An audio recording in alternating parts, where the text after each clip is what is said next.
Good evening, everyone. Brian Ponder, Brian the Credit Lawyer, here tonight for the first Credit After Dark. I'm going to be answering questions that were submitted in the comment section of some other videos. I will be taking some questions from you from the comment section. So go ahead, drop your questions in regarding credit. We're going to talk about credit, debt, real estate, foreclosure defense. But we do have some questions that were submitted that I'll jump into. So let's take a look at this one. All right, so this has typos. This is from the comment section of my last Q&A video, which was about 4 steps to better credit. So I just typed it.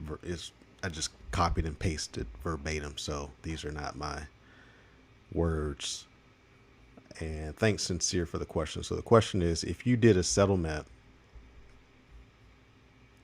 on a vehicle and were never late before returning vehicle up until sold at auction, it shows settled, less than full balance. Is it possible to remove the account? And that's obviously a typo. If the balance is wrong, as they took partial refund of gap policy along with portions of history. So we're going to have to break that down a little bit.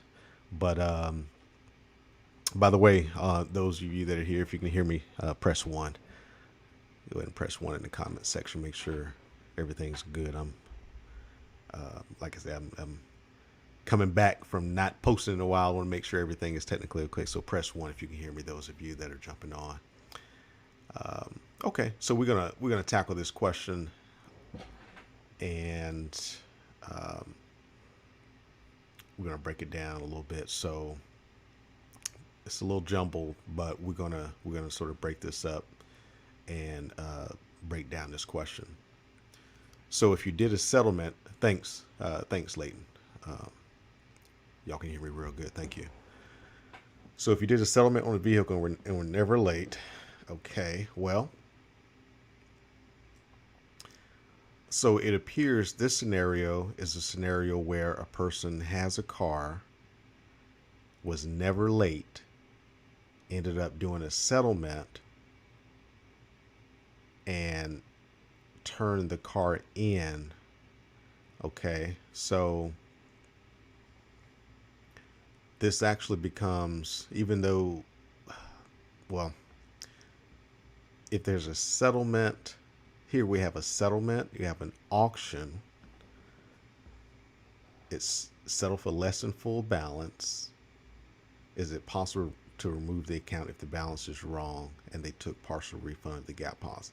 Well, the short answer to this is yes. Certainly yes. So let's just get to the point, to the answer. The answer is yes. And the reason it's yes is because when you're talking about credit reporting, the information that's reported needs to be accurate. Also, it needs to be complete. And finally, it needs to be, not outdated. But in this scenario, from what you're saying, Sincere, the credit reporting is wrong, so it's inaccurate because of the balance. And because of that, that information can be used to remove the account completely from the credit report. And you would do this by using what's called a CRA dispute letter. So if you have my book, 4 Steps to Better Credit, there is a letter called a CRA dispute letter. CRA stands for Consumer Reporting Agency. And in that letter, it's going to be a place for you to dispute an account like this because it's inaccurate. So what you would do with the CRA letter is put in this particular auto loan information, and you would list it as being inaccurate. You don't have to further qualify the inaccuracy, but if you did, you would say that the balance is inaccurate. You don't tell them what the correct balance would be, because what would happen is, thank you very much, Sincere. Thank you very much. You don't have to tell them what I recommend you don't tell them what the balance should be, because then that gives the CRA the information it needs to modify that on the report. And so, for example, in this scenario, you mentioning that the gap policy was partially used, so a balance may be left according to what I'm reading here. So you don't want that showing at all. So you don't want to say, hey, it's inaccurate because you have the balance is this, it should be this. You can stop at saying it's inaccurate, and you could go further by saying specifically the balance is inaccurate, but you don't want to give the correct balance, because you ultimately, if you want it deleted, you don't want to give them first-hand information of what it should be and what you believe it should be, because now the CRA can modify it. Okay, so this would be a deletion request in that letter. And by the way, in these letters, the CRA letters, you're going to ask them to do one of two things. You want them to modify the information or delete it. So in this scenario, you would ask them to delete the information. So that's how that goes. All right, so I'm glad we were able to answer that for you. And the question now is there any risk in filing a suit and then going to the CFPB?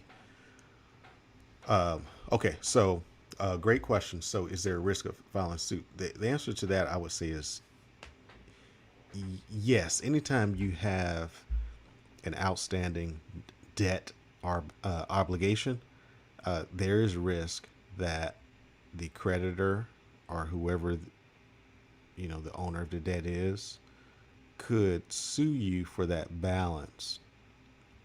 Now, in this scenario, the question is, was this, well, it appears from what I'm reading that this scenario was a voluntary repossession. It's paid zero balance in settlement. Okay. Oh, great. Oh, okay, great. Well, if it's paid zero balance in settlement, then no. There's no risk of litigation, because the settlement makes it a zero balance. So, yeah. Okay, very good. So yeah, if it's settled with a zero balance, then no, that's not something you should be afraid of settlement. The reason being, even though that inaccurate credit reporting is there, then you can, you're disputing that to delete that. However, with the information you're giving me, if this account was completely positive going toward that settlement, and the car was voluntarily turned in and sold, you have to sort of weigh, do you really want that to be deleted, or do you want it to be a zero balance, paid for less that full balance? Because if it's completely positive, you may want it modified just as your zero balance. However, with it being a voluntary repossession, that may have some indicia of a negative history connotation to it in a credit reporting score system. So you may want to go ahead and just ask for it to be deleted because of that inaccurate balance. So yeah, that's my recommendation there. Anyone else have any questions? I'm going to comb through some others. I'm going to comb through some other questions and see what we have here. Let me let the background music play while I read some of the other questions. Let's see.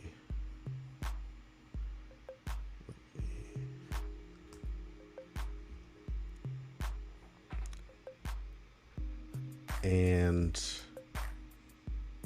if you have a question, you can just go ahead and put it in the comments section. I'll take a look, and we'll deal with your question. Let's see here. All right, so delete it. I have a 730. It will get me over 750. Okay, great. Yeah. So, see, here's the thing. You, if you go to my FICO, and I'm gonna put some links in the description after I'm done, that would be helpful to you. But you may be able to simulate what the credit change will be.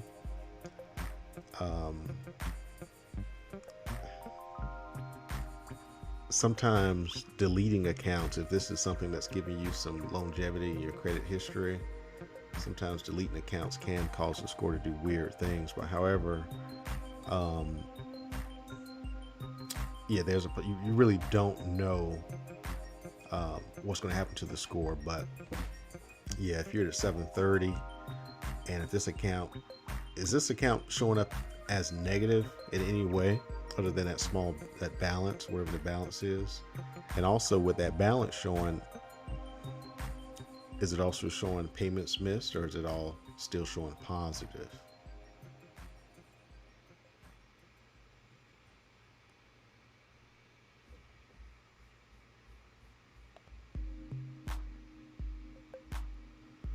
Let's see.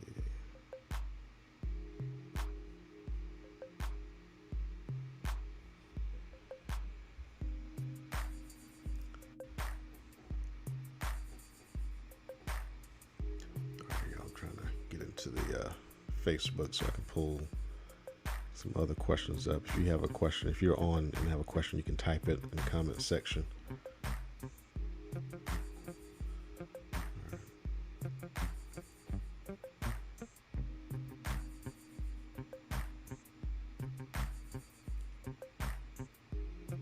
All right, so here's the next part. So yes, when it goes through certain underwriting systems, it causes adverse action, sometimes depending on the bank. Okay, yeah, so yeah, just delete that account. So just request deletion. Use that CRA letter in my book. Call that account inaccurate. You can specify that the balance is an inaccurate data point, and you should be great with that, especially with that settlement that you have. Send that to each reporting agency that's reporting it.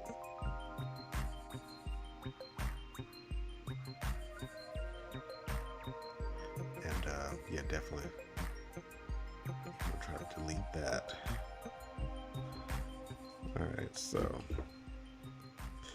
All right, so I'm going to pull up a couple other questions from Facebook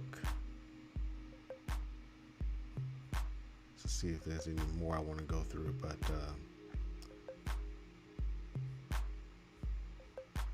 one second.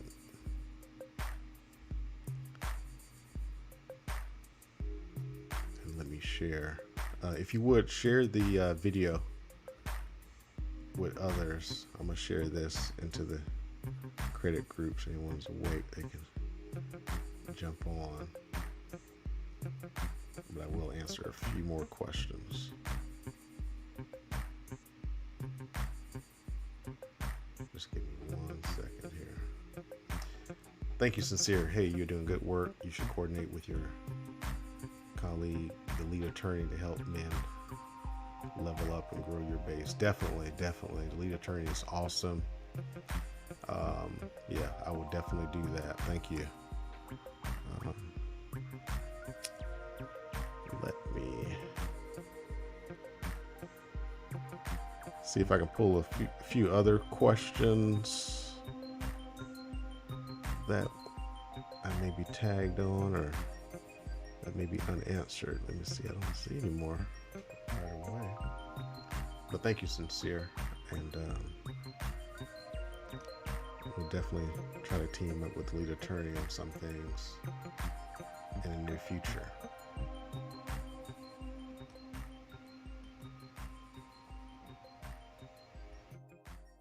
I'm just going through some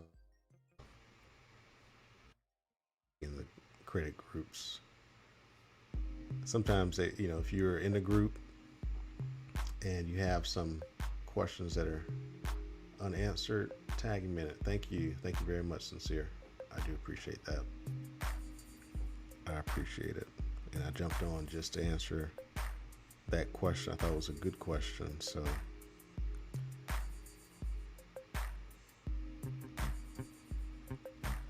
I wanted to address that.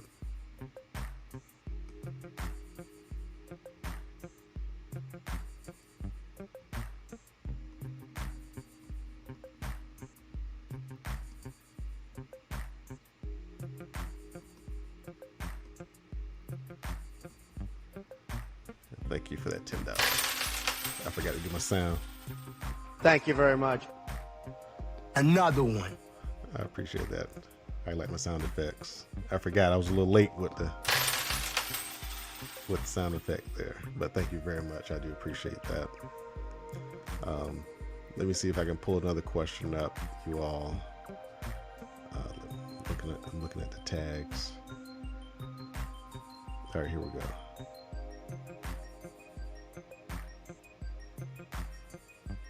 Let's see.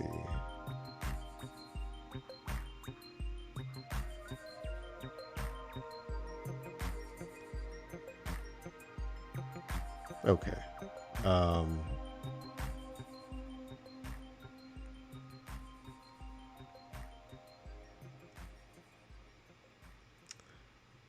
right, so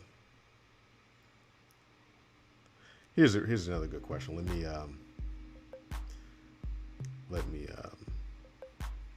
attempt to share something with you all.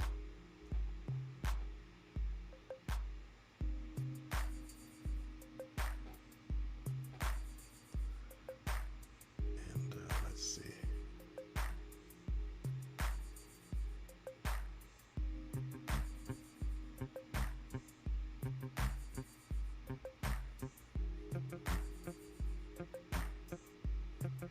Let's see here.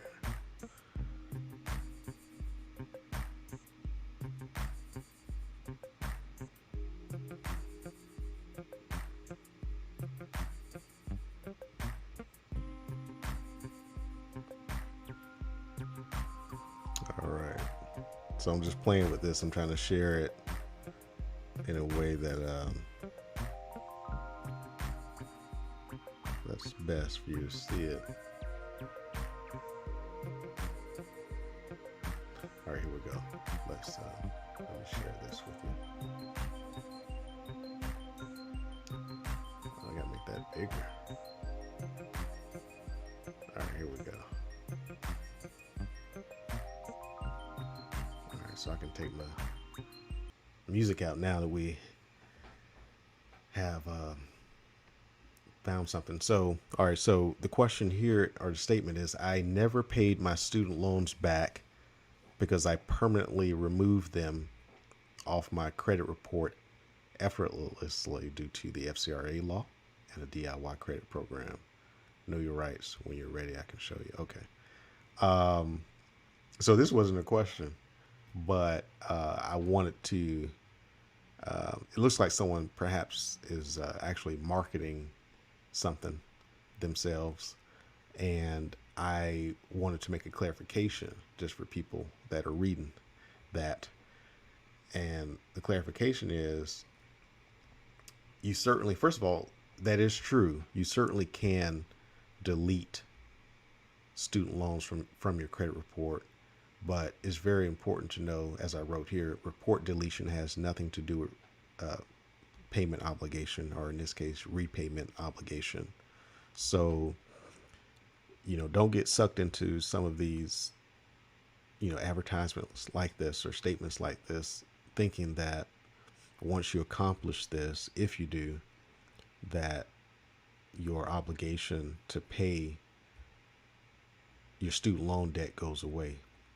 And I say student loan debt specifically because this statement is about student loans, but other debts may be different, but student loans are a special kind of debt because if they're government insured, the collecting entities or student loan servicers can collect on that student loan without going to court. They can garnish your money. They could send a letter stating that they're going to do certain type of collection, and if you don't answer, they can garnish. So it's very important to understand the dynamics of a student loan, even though it may be deleted. And this person said permanently deleted. So the only way something is permanently deleted is if whoever reported it agreed to permanently delete it. So I think this is more hyperbole, in the way this person is putting it.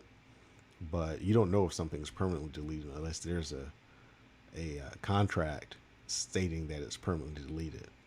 And then even stuff that's permanently deleted by one entity, who's to say it's not transferred to another entity? So this is more so, I think, an advertisement by someone saying this, but I wanted to make it clear to people that when you delete student loans, that doesn't mean you don't have any more student loans to pay.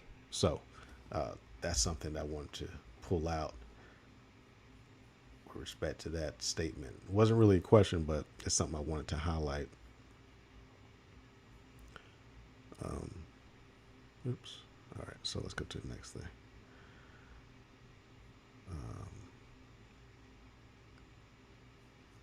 Let me get my music back going as I look. So anyway, if you have any questions, you can type it into the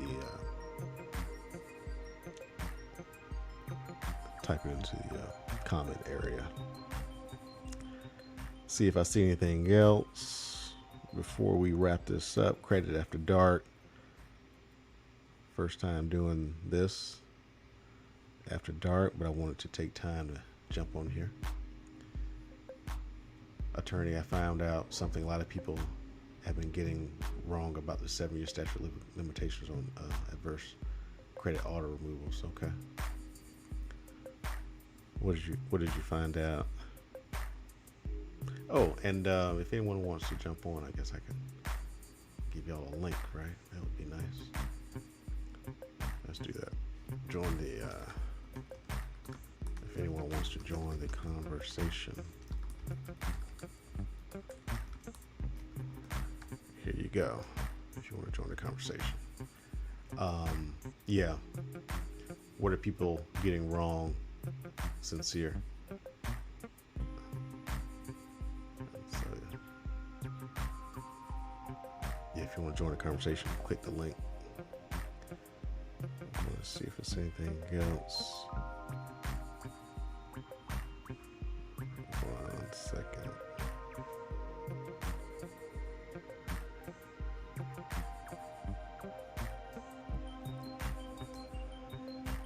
Oops.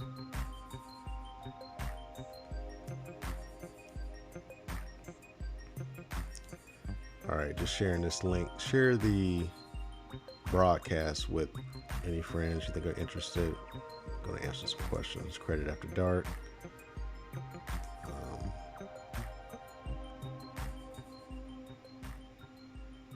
All right. So the link is in the comment section. All right. Here we go. We can pause some music. So the way it actually works, say a mortgage or installment gets foreclosed. Let's see.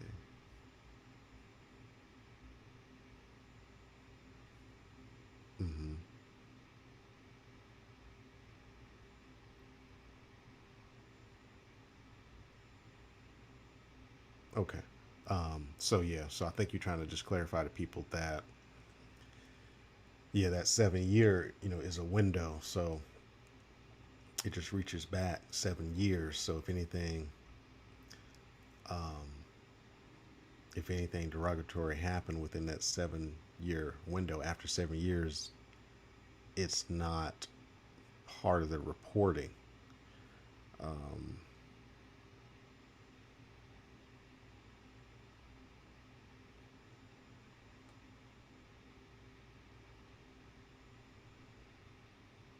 The item is removed not 7 years after foreclosure. Okay. So a lot of people don't understand the 7 years. You are correct. The 7 years, for example, if you have late payments made 7.5 years ago on an active loan, or active mortgage or any other obligation, then that late payment is going to be deleted. That history beyond the 7 years that's negative can be deleted. However, accounts that have a continuing obligation. So if you continue to be late, like say if you have an account that never was charged off, or if it's a mortgage, for example, like you're saying, if it's a foreclosure, well, the foreclosure is a final event. That loan doesn't continue past that foreclosure. Sometimes the lender can claim a deficiency after it sells or whatever the case may be, but that's an end point. So after the foreclosure, because a foreclosure requires acceleration of a debt.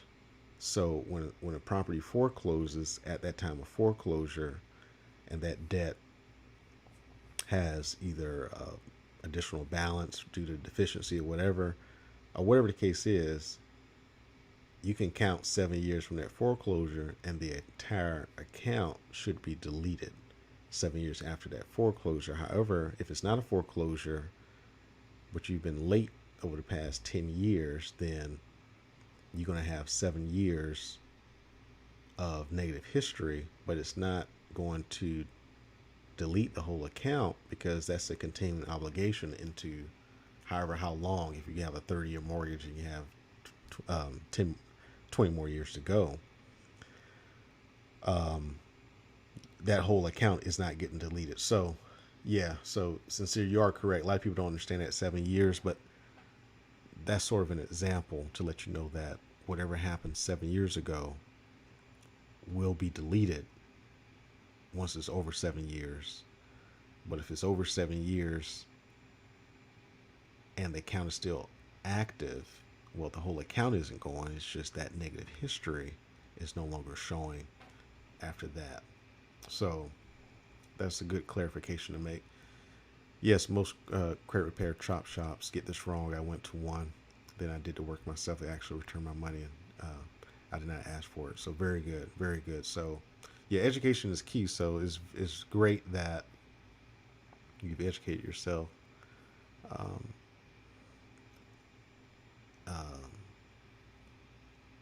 in that area, because a lot of people don't. And so when you don't educate yourself in the credit area, even if you have a professional working on your behalf, then you're unable to maintain whatever is done for you, because you're not knowledgeable about the effects of late payments and things like that. So that's very good.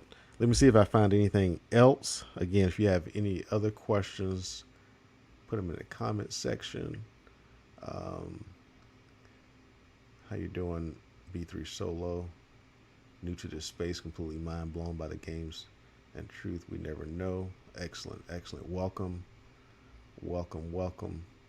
And again, just share the broadcast. I have shared it with a few of the groups, the credit groups. I'm going to be taking questions. Let me share this. Let me actually get back to let's get back to our background music as we look for some more questions, but definitely want to welcome you. If you're in here and you're not a subscriber to the page, please subscribe and hit the notification bell. And if you're a new subscriber, please let us know. If you're a new subscriber,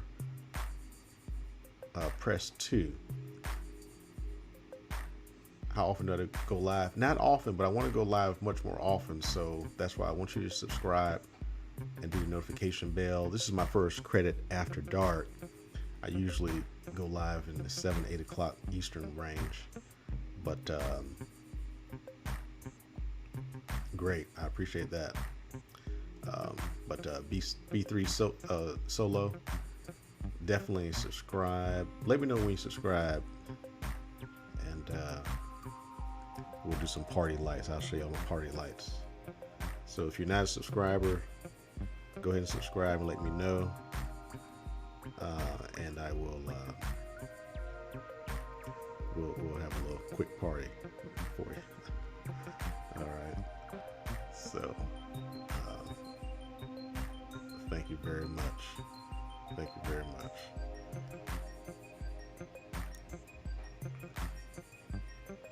All right, so let's see if we have any more. All right, B3 Solo. Thank you. Look, we're gonna have a party of lights. Appreciate it. Appreciate that subscription. Thank you very much. Another one. So we appreciate that.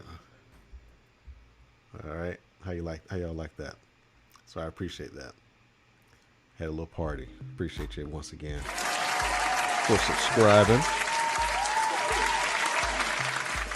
Welcome. I think you'll enjoy the content. Not only enjoy it, but it's really designed to change your life financially. So I really enjoy educating people about credit and helping them. So thank you for subscribing.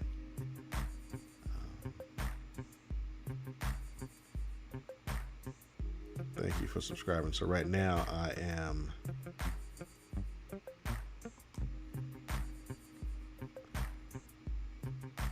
looking for some other questions. Now, B3, now that you're here, if you have any questions about credit, debt, or foreclosure defense, or those legal types of matters,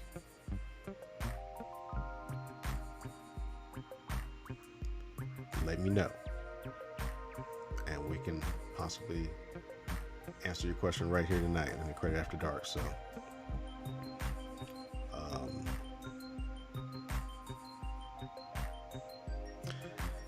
all right, so here we go. Got some more questions I'm gonna bring up here. Let me do my share.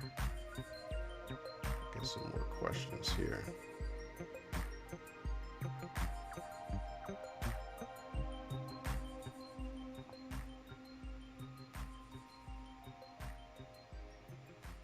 There we go.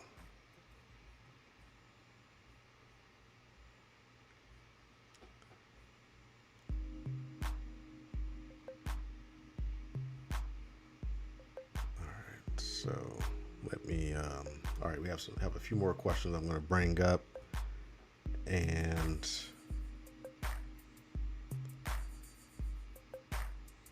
let's see.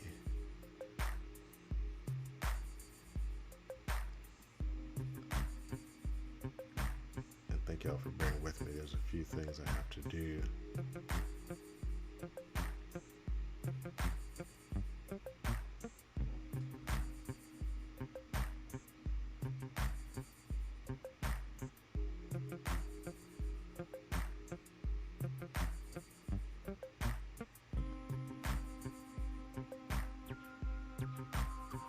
Okay.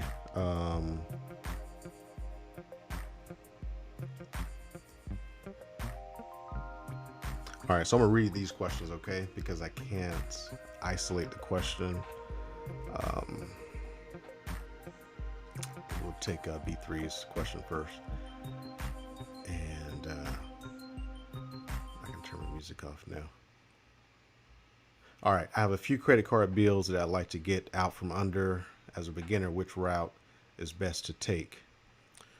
Well, the first question would be, are these credit cards still open? Meaning, are they active credit cards? Have they closed, or are they still open? Would be the question I would first want to know. And again, if anyone wants to come on live, they can use that link here. Join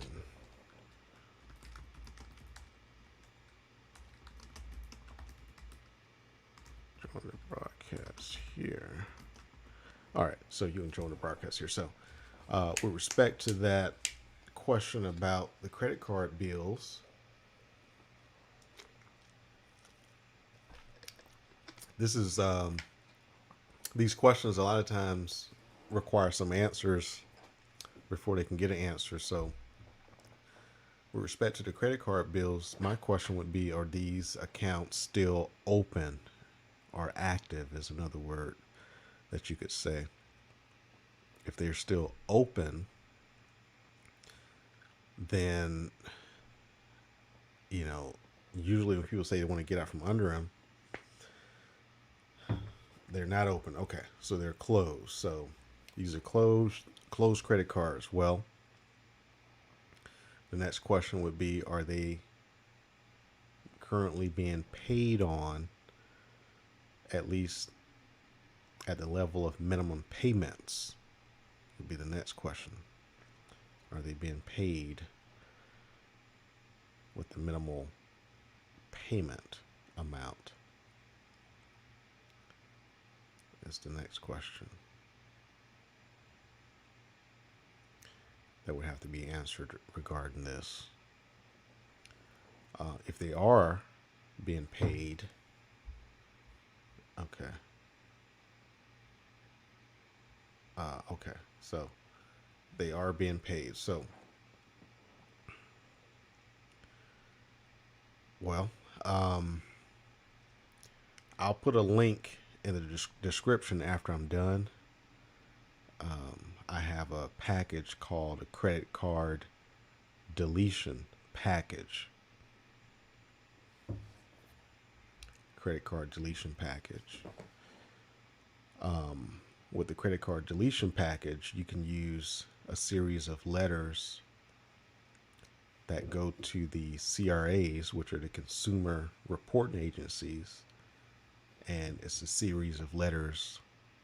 And the series is 1, 2, 3. So, a lot of times people get the package and don't know which letter you send first. Well, they're lettered. They're numbered.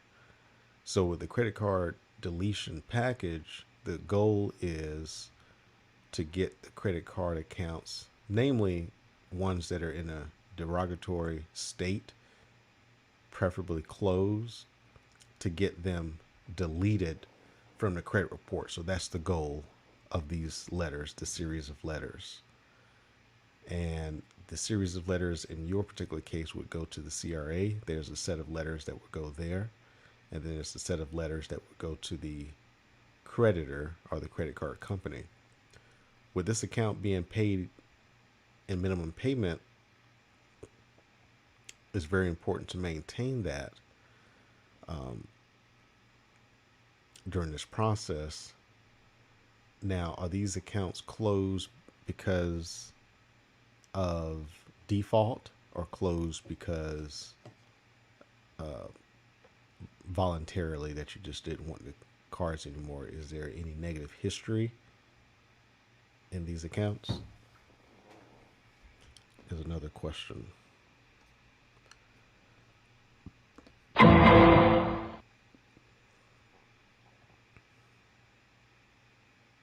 Okay.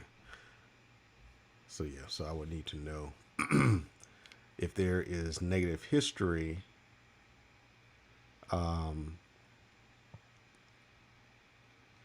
Either way, the goal in this whole process is to delete these accounts. The package helps you identify if there's something inaccurate and incomplete about this credit card reporting. That is how you delete it. All right, default. So, okay, so it defaulted. Yeah, okay. So, so with this package, you would attack it at 2 levels, at the reporting level and at the creditor level. Now, if you're able to get the consumer reporting agency to delete it, then that's good, but you still want to wait for the creditor to come back to see what they're going to do, because you may want to continue making those minimum payments until you get the creditor to also agree that you should not be making any more payments. There are certain things that have to be done to start a credit card account, and the credit card deletion package goes through those things. And if those things were not done, then there's a possibility that you can get out from under that particular debt. So I'll make note, but I'll post the link to that package in the description.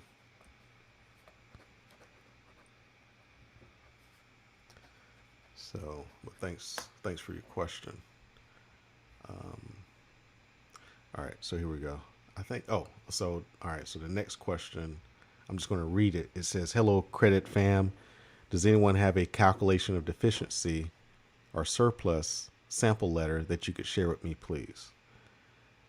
Okay, so yeah, that question was unanswered, and this was by Dina. So thank you, Dina, for that question. You're very welcome, B3.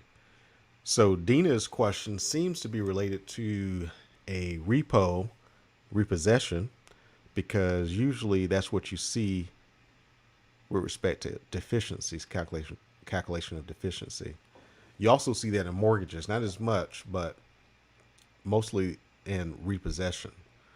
Now, a as far as a form letter, all you need to say is, "Hey, I would like to receive a calculation of the deficiency you're claiming that I owe."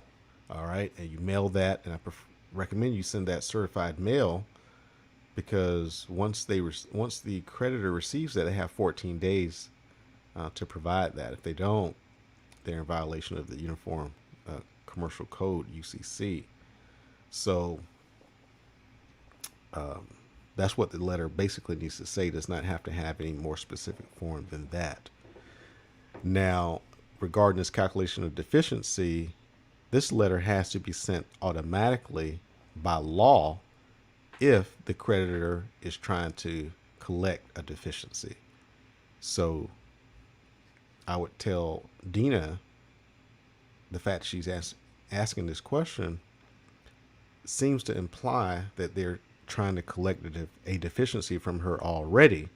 And with that in mind, she may be a victim of a UCC violation, because if a creditor is going to try to collect, and credit reporting is a form of collection, if they try to collect a deficiency without having sent that calculation deficiency letter, they're in violation of the law. So it's very important that she explore her rights and remedies with respect to that, in addition to just asking for that deficiency. She may already have a legal claim to get that deficiency zeroed out. All right. I'm going to do one more question, and then we're going to get on out of here. The next question: "Hey guys, I have a question. I have a friend who is getting her wages garnished by Capital One credit card. They sent her another judgment for the other card she had with them. I'm new to all of this and curious as to if this is possible. Can she do anything? Can I help her in any way?" Well, it's definitely possible. Can she do anything? Yes, she could. She could do something. She could seek counsel with a lawyer, because when these things go to court, really, a lawyer is really the best contact to take a look at what happened and see what exactly she could do. Can I help her in any way? Yes, I think that, and this is Tawana. Tawana, thank you for this question. I think, Tawana, you should recommend that your friend consult with an attorney, because with her wages being garnished, that means likely she is a defendant in a lawsuit that was won by Capital One. And so she may not be aware of this. And if she's not, it may mean that she was never served properly, and she may have a legal avenue to get this particular judgment vacated or undone. So what you could do for her to help her is to let her know she may have some legal grounds to vacate or void the judgment, but she would need to review her case with a consumer lawyer to be able to know for sure. And so to do that, I'm going to leave another link on how you can find a consumer lawyer. I'm a consumer lawyer, but she would want to get one in her state where the judgment happened, because the laws of each state are different with respect to how you can vacate or undo a judgment to stop the garnishment. So she would want to get a consumer lawyer in her state. And to do that, she can go to consumeradvocates.org, consumeradvocates.org, and select a debt defense lawyer. It deals with debt collection, for example, or you may see someone that say credit card debt lawyer, and that lawyer can evaluate this particular situation to see if there's anything that can be done.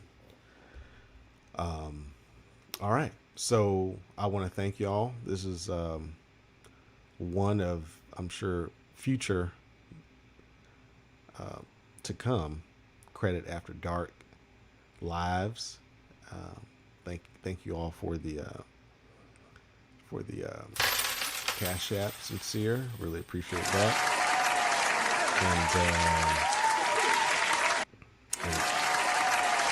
and really happy about the new subscriber. Thank you very much.